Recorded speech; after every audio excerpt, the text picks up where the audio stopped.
சட்டமன்ற தீர்மானத்தால் என்ன விளைந்துவிடும்? பாலஸ்தீனம் விடிந்து விடுமா என்று குதர்க்கமாக பலர் கேள்வி எழுப்பலாம். ஆனால் ஒரு தேசத்தில் ஒரு மாநில அரசு அதிகாரபூர்வமாக இதனை அங்கீகரிக்கிற போது அது இந்திய ஒன்றிய அரசுக்கு தருகிற ஒரு அழுத்தமாக அமையும். அதுதான் நம்முடைய நோக்கம். நாம் பாலஸ்தீனியர்களோடு களத்திலே நின்று ஆயுதம் தாங்கி போராட முடியாது. ஆனால் இப்படி நம்முடைய ஆதரவை வெளிப்படுத்த முடியும். பல ஜனநாயக சக்திகளின் ஆதரவை திரட்ட முடியும். அந்த பெருநோக்கோடு இந்த நிகழ்வை ஒருங்கிணைத்திருக்கிற மார்க்சிஸ்ட் கம்யூனிஸ்ட் கட்சிக்கு என்னுடைய பாராட்டுகளை தெரிவித்துக் கொள்கிறேன். ஒரு புறம் யூதர்கள், இன்னொரு புறம் பாலஸ்தீனியர்கள். யூதர்களின் வரலாற்றினை நாம் அறிவோம். அவர்கள் உலகளாவிய அளவில் அனைத்து நாடுகளின் அரசியல் பிரச்சனைகளிலும் தலையீடு செய்யக்கூடியவர்கள். அமெரிக்க வல்லாதிக்கத்தில் அந்த பேரரசில் முடிவெடுக்கக்கூடிய இடத்தில் யூதர்கள் பெரும்பான்மையாக இருக்கிறார்கள். அவர்களின் செல்வாக்கு பெரும்பான்மையாக இருக்கிறது என்பதை நாம் புரிந்து கொள்ள வேண்டும். அந்த ஒரு தேசத்தில் மட்டும்தான் அவர்கள் ஆதிக்கம் செலுத்துகிறார்கள் என்று எண்ணிவிடக் கூடாது. உலகத்தின் பல நாடுகளில் அவர்களின் தலையீடு இருக்கிறது. அரசியல் தளங்களில் மட்டுமின்றி அனைத்து தளங்களிலும் அவர்களின் தலையீடு இருக்கிறது. அவர்களை இல்லுமினாட்டிஸ் என்று அழைக்கிற போக்கை நாம் பார்க்கலாம். அப்படி உலகளாவிய அளவிலே அவர்கள் ஆதிக்கம் செலுத்தக்கூடியவர்கள் என்கிற நிலையில்தான் அமெரிக்கா, பிரிட்டன் போன்ற நாடுகளின் துணையோடு தங்களுக்கென்று ஒரு நாட்டை உருவாக்கி கொண்டு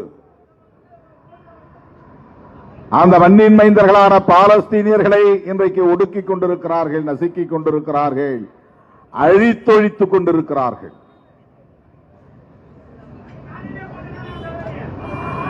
ஐநா பேரவையிலே 143 நாடுகள் பாலஸ்தீனத்தை அங்கீகரித்தும் கூட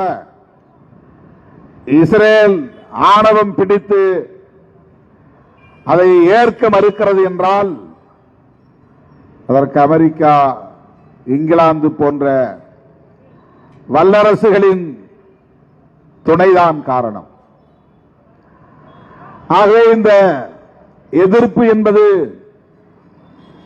அமெரிக்கா, பிரிட்டிஷ் போன்ற ஏகாதிபத்திய நாடுகளின் ராணுவ தலையீடுகளை, அரசியல் தலையீடுகளை எதிர்ப்பதாகும். இந்த புரிதலோடு தான் நாம் கைகோர்த்து களத்தில் இருக்க வேண்டும். அங்கே 66,000 பேரை படுகொலை செய்துவிட்டார்கள். குழந்தைகள், பெண்கள், நோயாளிகள், முதியவர்கள், மாற்றுத்திறனாளிகள் என்று ஈவிரக்கமில்லாமல் படுகொலை செய்கிறார்கள் என்கிற இரக்கத்தின் அடிப்படையிலே, கருணையின் அடிப்படையிலே மட்டும் நாம் இங்கே கூடியிருக்கவில்லை. ஐயோ, இவ்வளவு பேரை படுகொலை செய்து விட்டார்கள் என்ற பரிதாபத்தின் அடிப்படையிலே நாம் இங்கே கூடியிருக்கவில்லை. அந்த இனக்கொலையை கண்டிக்கிற அதே வேளையில் பாலஸ்தீனத்தை நாம் ஏன் ஆதரிக்கிறோம், பாலஸ்தீனியர்கள் பக்கம் நாம் ஏன் நிற்கிறோம், இந்திய அரசும் அதை ஆதரிக்க வேண்டும் ஏன் என்கிற கருத்துக்களை மக்களிடத்திலே வெகுவாக கொண்டு போய் சேர்க்க வேண்டிய பொறுப்பு நமக்கு இருக்கிறது. ஏதோ அவர்கள் இஸ்லாமியர்கள் அல்லது அராபியர்கள், அந்த அடிப்படையிலே நாம் இதை அணுகுகிறோம் என்று எண்ணிவிடக் கூடாது. பாலஸ்தீனியர்கள் அந்த மண்ணின் மைந்தர்கள், அவர்களுக்கான தேசத்தை பிடுங்கி யூதர்களுக்கு வழங்கினார்கள். இஸ்ரேல் என்கிற ஒரு புதிய நாட்டை உருவாக்கி இருக்கிறார்கள்.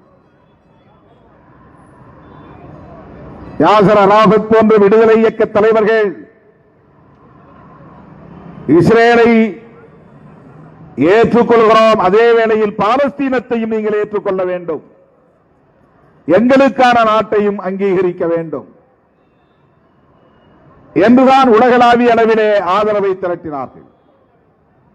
ஆனால் உலக நாடுகளில் பெரும்பான்மையானவை இந்த இரு நாடுகள் என்கிற அங்கீகாரத்தை வழங்குகிற நிலையில் இஸ்ரேல் அதை ஏற்றுக்கொள்ள மறுப்பது எத்தகைய எதேச்சதிகார போக்கு என்பதை நாம் அம்பலப்படுத்த வேண்டும். ஹமாஸ் என்கிற இயக்கத்தை காரணம் காட்டி அடுத்தடுத்து இப்படி தொடர் யுத்தங்களை நடத்தி வருகிறது இஸ்ரேல். ஹமாஸ் என்கிற இயக்கம் ஏன் உருவானது? அவர்கள் இந்த பாலஸ்தீனியர்களின் பாதுகாப்பு அரணாக இருக்கிறார்கள். அவர்கள் வெறுமன போர் வெறியர்கள் அல்ல, ஆயுதத்தின் மீது மட்டுமே நம்பிக்கை கொண்டவர்கள் அல்ல, பயங்கரவாதமே தீர்வு என்று சொல்லக்கூடியவர்கள் அல்ல. பாலஸ்தீனியர்களின் பாதுகாப்பை முதன்மைப்படுத்துகிறார்கள். பாலஸ்தீனத்தின் அங்கீகாரத்தை கோருகிறார்கள். தற்காத்துக் கொள்வதற்காக ஆயுதம் ஏந்தி நிற்கிறார்கள். ஆனால் ஹமாஸ் ஒரு பயங்கரவாத இயக்கம், எனவே அதை அழித்தொழிக்கிறோம் என்கிற பெயரில் இன்றைக்கு பாலஸ்தீனியர்களை இனப்படுகொலை செய்து வருகிறது இஸ்ரேல். அமெரிக்க துணையோடு, ஏகாதிபத்திய நாடுகளின் துணையோடு, அமெரிக்காவின் அடிவருடி நாடுகளின் துணையோடு. இந்த நிலையில் இந்தியாவின் நிலை என்ன? யார் பக்கம் நிற்கிறது மோடி அரசு? இதுதான் நாம் எழுப்புகிற கேள்வி. நாம் தெளிவாக இருக்கிறோம், பாலஸ்தீனியர்களின் பக்கம் நிற்கிறோம். இந்திய அரசும் வெளிப்படையாக பாலஸ்தீனியர்களின் பக்கம் நிற்க வேண்டும், அந்த தேசத்தை அங்கீகரிக்க வேண்டும், இஸ்ரேல் வல்லாதிக்கத்தை எதிர்க்க வேண்டும், கண்டிக்க வேண்டும், நாடாளுமன்றத்தில் தீர்மானம் நிறைவேற்ற வேண்டும். இதுதான் நாம் இந்த கண்டன ஆர்ப்பாட்டத்தின் ஊடாக இந்த நாட்டை ஆண்டு கொண்டிருக்கிற ஆட்சியாளர்களுக்கு வைக்கிற கோரிக்கை. எனது அருமை தோழர்களே, அங்கே நடைபெறுகிற இனக்கொலை நமக்கு தமிழ் ஈழத்தை நினைவூட்டுகிறது. அங்கேயும் லட்சக்கணக்கான மக்கள், குழந்தைகள், முதியவர்கள், மாற்றுத்திறனாளிகள், கர்ப்பிணி பெண்கள் என்று ஈவிரக்கமில்லாமல் படுகொலை செய்யப்பட்டார்கள். அங்கேயும் அமெரிக்கா உள்ளிட்ட 22 நாடுகள் சிங்கள பேரின எதேச்சதிகார ஆட்சியாளர்களுக்கு ஆதரவாக நின்றார்கள், கைகோர்த்து நின்றார்கள். அதற்கும் அவர்கள் சொன்ன காரணம், எல்டிடி என்பது ஒரு பயங்கரவாத இயக்கம், அதை அழித்தொழிக்கிறோம் என்கிற பெயரில் அந்த இனத்தை அழித்தொழித்தார்கள். இந்த இன அழித்தொழிப்பை தமிழ்நாட்டில் இருக்கிற எல்லா கட்சிகளும் நாம் எந்த பாகுபாடும் இல்லாமல் கண்டித்தோம். நம்முடைய ஆதரவை ஈழத் தமிழர்களுக்கு வெளிப்படையாக தெரிவித்தோம். ஆனால் டெல்லியிலே ஆட்சி மாற்றம் நிகழ்ந்தும் காங்கிரசுக்கு பதிலாக பாரதிய ஜனதா கட்சி ஆட்சி பீடத்திலே அமர்ந்தும் அவர்களின் நிலைப்பாடு மாறவில்லை. அவர்கள் தமிழ் ஈழத்திற்கு எதிராகவும் அல்லது தமிழீழ தமிழர்களுக்கு எதிராகவும் இன்றைக்கும் நிற்கிறார்கள். இந்த அரசியலை நாம் புரிந்து கொள்ள வேண்டும். நாம் நாட்டு பிரிவினை வெறிகொண்டவர்கள் அல்ல, தேச பிரிவினையை ஊக்கப்படுத்தக்கூடியவர்கள் அல்ல. பயங்கரவாத இயக்கங்களை ஊக்கப்படுத்தக்கூடியவர்கள் அல்ல. ஆனால் தேசிய இன முரண்பாடுகளை கூர்மைப்படுத்த வேண்டும் என்பதிலே உடன்பாடு உள்ளவர்கள். ஒவ்வொரு தேசிய இனத்திற்குமான சுயநிர்ணய உரிமையை ஆதரிக்கக்கூடியவர்கள்.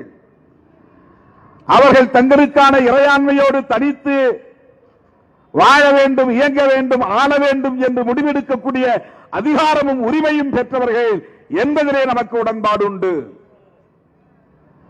அந்த புரிதலோடு நாம் இங்கே ஈழத்தமிழர்கள் பிரச்சனையையும் அணுக வேண்டியிருக்கிறது.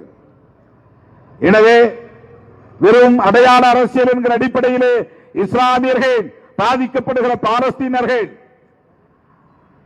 அராபியர்கள் பாதிக்கப்படுகிற பாலஸ்தீனர்கள் என்கிற அந்த அடிப்படையிலே மட்டும் நாம் இங்கே நிற்கவில்லை. அவர்களுக்கான தேசம், அவர்களுக்கான பிறப்புரிமை, மேற்கு கரை மற்றும் காசா ஸ்ட்ரிப் அது ஒரு சின்ன பகுதி, பாண்டிச்சேரியை விட சின்ன பகுதி அது. அந்த இரண்டு நிலப்பரப்பையும் கூட பாலஸ்தீனமாக ஏற்றுக்கொள்ள முடியாது என்று இஸ்ரேல் ஆதிக்கம் செய்கிறது என்று சொன்னால் இதை ஜனநாயக சக்திகளாக இருக்கிற நம்மை போன்றவர்கள் வேடிக்கை பார்க்க முடியாது. அதன் அடிப்படையில் மார்க்சிஸ்ட் கம்யூனிஸ்ட் கட்சி முன்னெடுத்திருக்கிற இந்த ஒரு மகத்தான மக்கள் இயக்கத்தை, வெகு மக்கள் இயக்கத்தை விடுதலை சிறுத்தைகள் கட்சி ஆதரிக்கிறது. இது குறித்து முன்னெடுக்கக்கூடிய அனைத்து முயற்சிகளுக்கும் விடுதலை சிறுத்தைகள் கட்சி உற்ற துணையாக இருப்போம், களத்தில் கைகோர்த்து நிற்போம் என்பதை சொல்லி பாலஸ்தீனம் விடுதலை பெறட்டும், சுதந்திர பாலஸ்தீனம் அமையட்டும், அதற்கு அனைத்து தரப்பு ஜனநாயக சக்திகளோடும் சிறுத்தைகள் கைகோர்த்து நிற்போம் என்பதை சொல்லி வாய்ப்புக்கு நன்றி கூறி முடிக்கிறேன். நன்றி, வணக்கம்.